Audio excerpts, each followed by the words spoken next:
ఏ ఆత్మైనా నశించిపోవడం దేవాది దేవునికి ఇష్టం లేదు. నశించిపోయే ఆత్మను చూసి దేవుని హృదయం ఎంతో నొచ్చుకుంది. ఎందుకంటే పరమును ప్రాణంగా ప్రేమించే కన్నతండ్రి అయిన దేవుణ్ణి విడిచి సమస్తాన్ని ప్రక్కన పెట్టి మనుష్య కుమారునిగా ఈ లోకానికి వచ్చి తన ప్రాణాన్ని సైతం నీ కొరకు వదులుకున్నాడు. ఎందుకో తెలుసా? పరమందున్న తండ్రి చెంతకు నిన్ను చేర్చాలని. నువ్వంటే ఎంత ప్రేమో ఆ దేవునికి.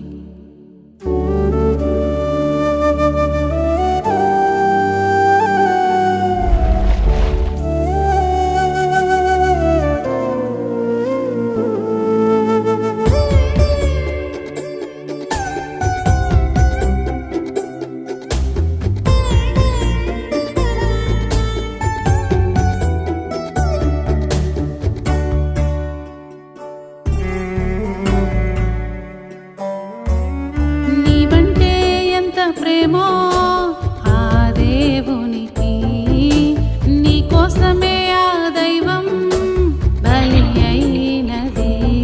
బరువైనా భారమైనా నీ కోసమే బ్రతికాడురా. చిందింపబడుతున్న ఆ రక్తాన్ని నీ కళ్ళతో చూడరా. ఏనాటికైనా దేవుడని తెలుసుకుంటావని, తెలిసిన తరువాతైనా నా దేవుడంటావని ఎదురు చూస్తున్నాడురా. నిరంతరం నిన్ను క్షమిస్తున్నాడురా. ప్రతిదినం నీవంటే ఎంత ప్రేమో ఆ దేవునికి, నీ కోసమే ఆ దైవం బలి అయినది.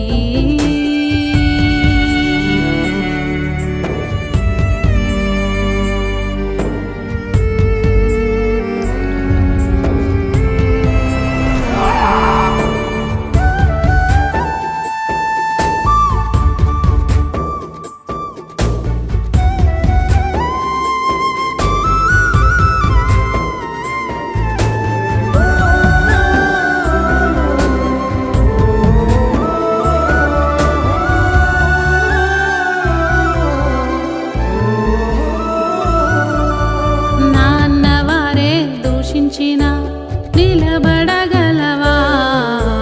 దూషించిన వారిని సైతం ప్రేమించగలవా? కపటము లేని ఆ ప్రేమను ఒక్కసారి చూడరా.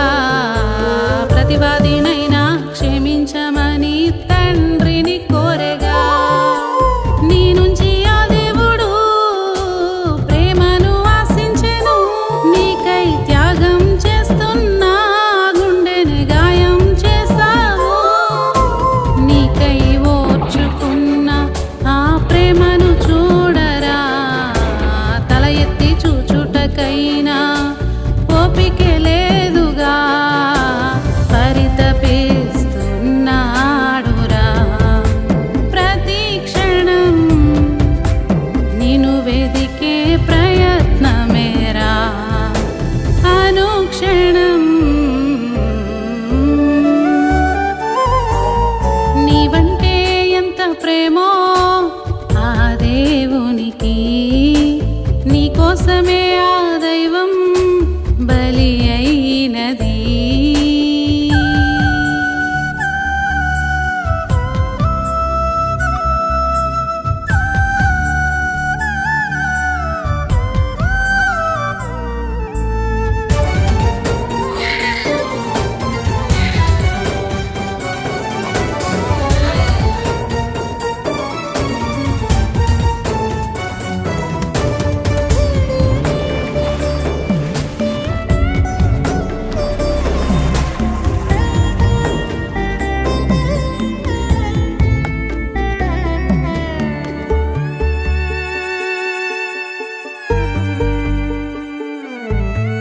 తండ్రికి తగ్గ తనయుడిగా నేను ఉంటానని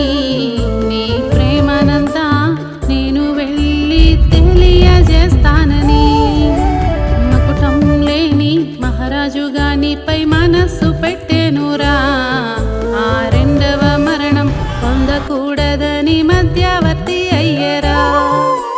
పరమందు ఉన్న దేవుడు నీ కొరకే తల్లడిల్లెను. కంటి మీద కొనుకు వేయక చెమ్మగిల్లె కళ్ళు చూడరా. లోక పాపమంతా విడచి తండ్రి గుండె చప్పుడు వినరా. ఈ ప్రేమనంత తెలుసుకొని తిరిగి ఆయనను చేరవా. పరితపిస్తున్నాడురా